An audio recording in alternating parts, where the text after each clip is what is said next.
Welcome, everyone. My name is Dan Gerstein. I'm the CEO of Gotham Ghostwriters, and welcome to the latest installment of our Ghostwriting Confidential series, where we try to pull back the curtain on our mysterious field, demystify how we work, all towards the goal of trying to educate the broader universe, but particularly aspiring authors on how to make the most of working with a ghostwriter. And we dive into how you hire a ghostwriter, how you divide up the labor, how you handle the editing process, all these kind of things that, if you've never done it before, may seem a little intimidating.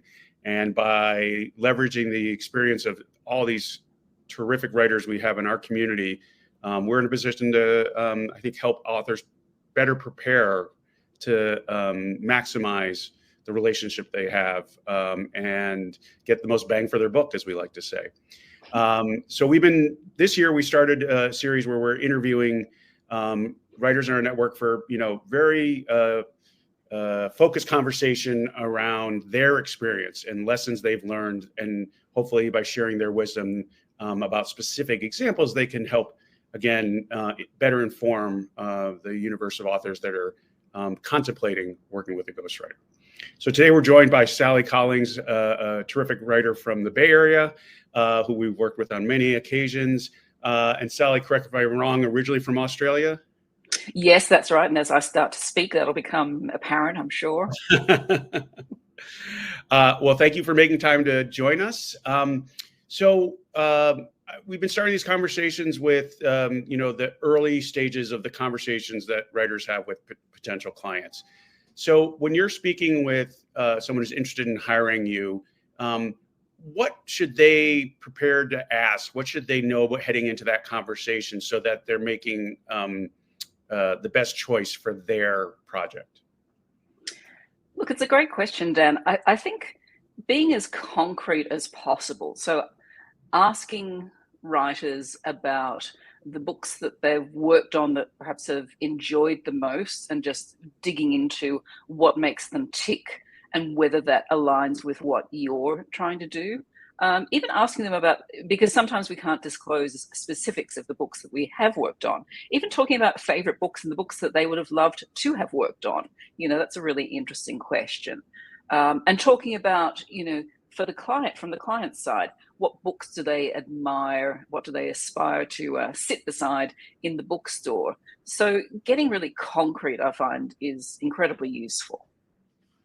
Okay. And then just to build on that, from your experience, what makes a successful match, right? So how will author know that this is the right partner for me? Setting aside, some of the obvious things about, credentials and experience. Yeah, look, I think having a clear idea of what kind of relationship you want with your writer. I've worked with people who really want to be involved in the writing process themselves. So they need someone who's a kind of coach collaborator. And that's one kind of relationship. I've worked with other people who are very hands-off, and they want to kind of tell their stories or give their ideas, but they want the writer to do the running. So having some clarity on, do you want to be part of that writing process? Because any of these things are possible and, fit within the band of what a ghostwriter can do. But just understanding clearly, so I don't really consider myself the writer for hire who will just follow instructions. I like a more collaborative relationship, which is great if that's what the client wants, not so much if they really want to be calling all the shots. So yeah, having some clarity around that. Okay. So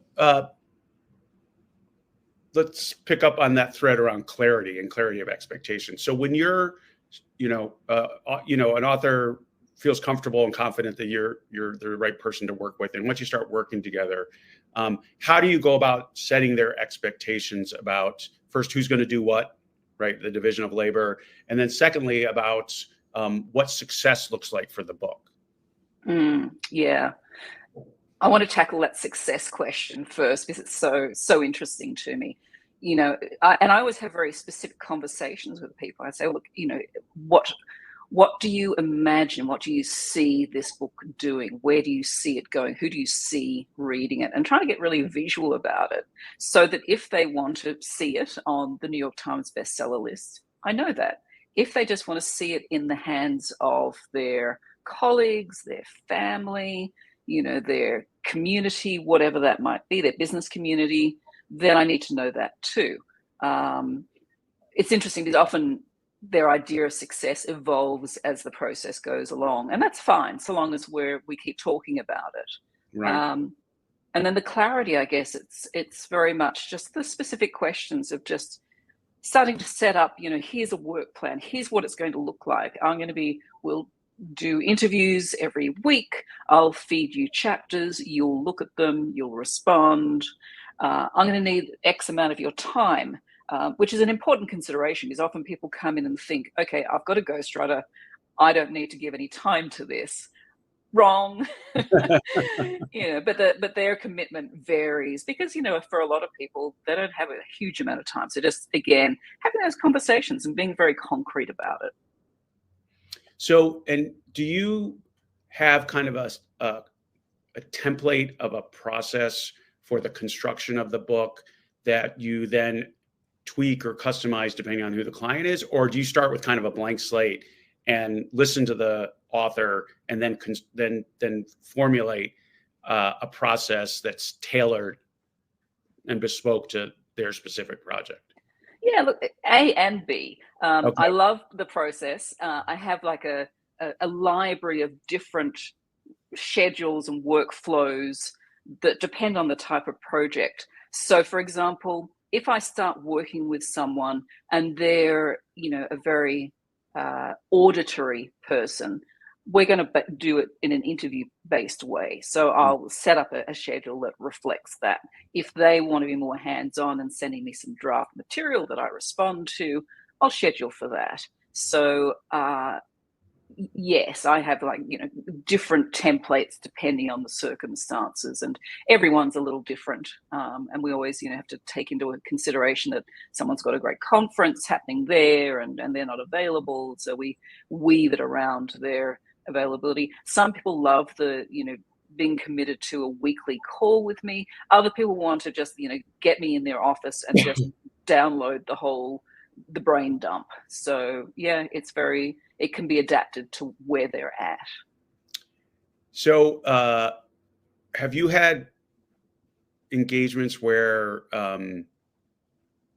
things kind of went off the rails, the relationship broke down, and did you learn any insights that you can share, that kind of a cautionary tale for people, traps to avoid? Yeah, look, I probably don't like talking about the failures so much, and I'd like to think I haven't had a lot of them. I guess a couple of situations where things went south.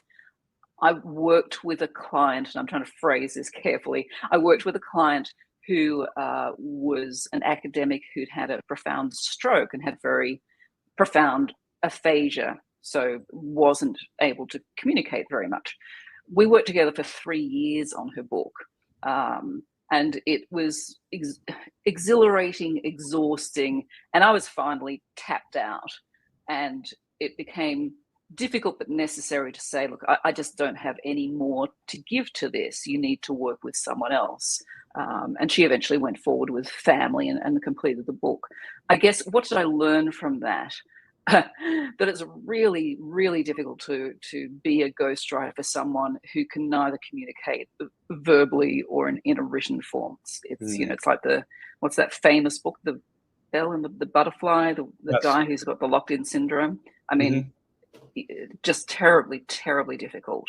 So drawing in my ego a little bit to understand that those are sometimes insurmountable obstacles.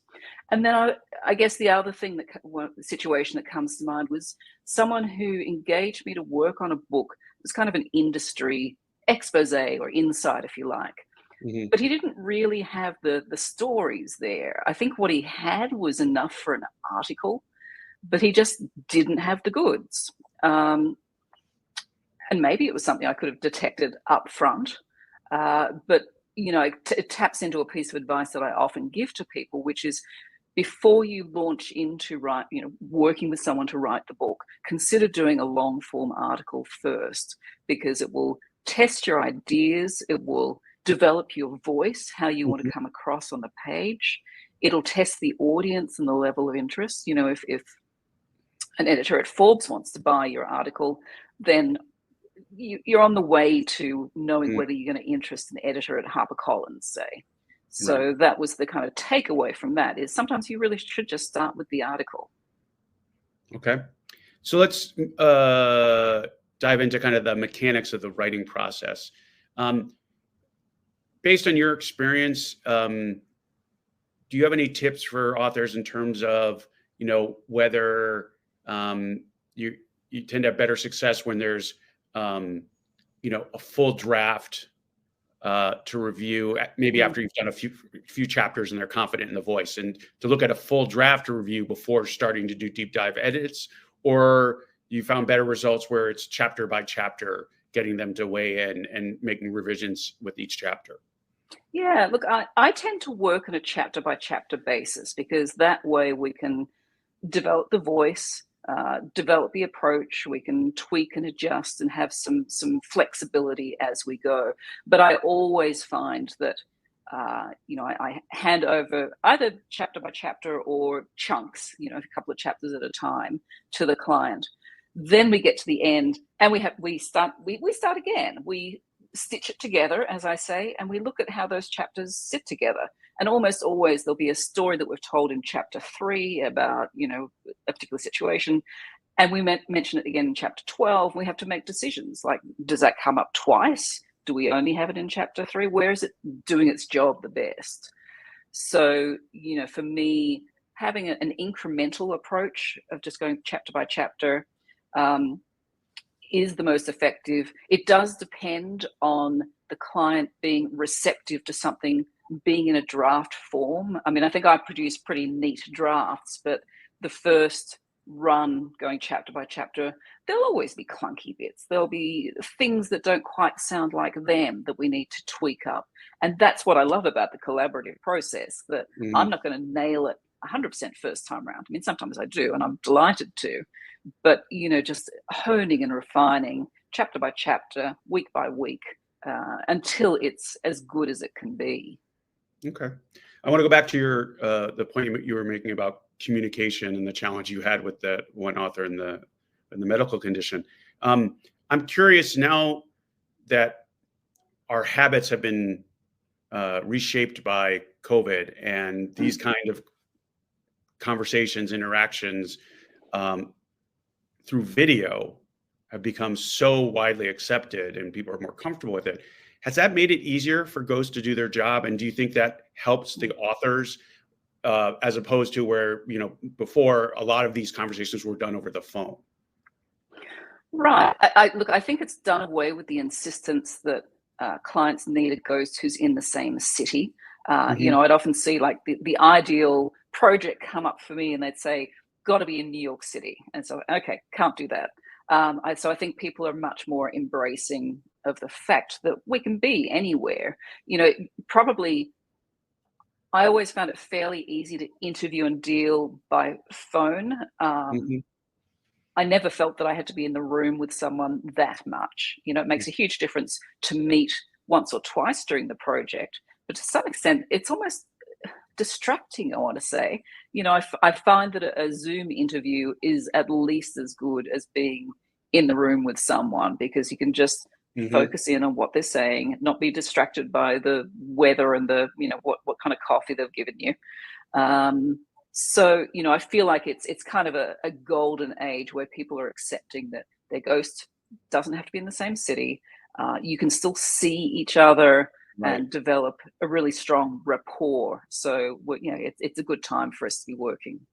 Yeah, I tend to feel the same way. And again, I think it varies person by person, but I think more often than not, I can't quantify it, but there's an extra level of intimacy with a video conversation that's not there with a phone call. And again, given so much of the work we do is around trust and and chemistry, having that, just extra advantage of being able to see the person, see their reactions, be in touch with more in touch with the emotions they're feeling, which in, facial cues that you can't pick up on the phone, I think are meaningful. So I think it's a good point about it. This, being an advantage for the collaborative process. So the last area I just wanted to touch on is, the publishing expectations, right? And,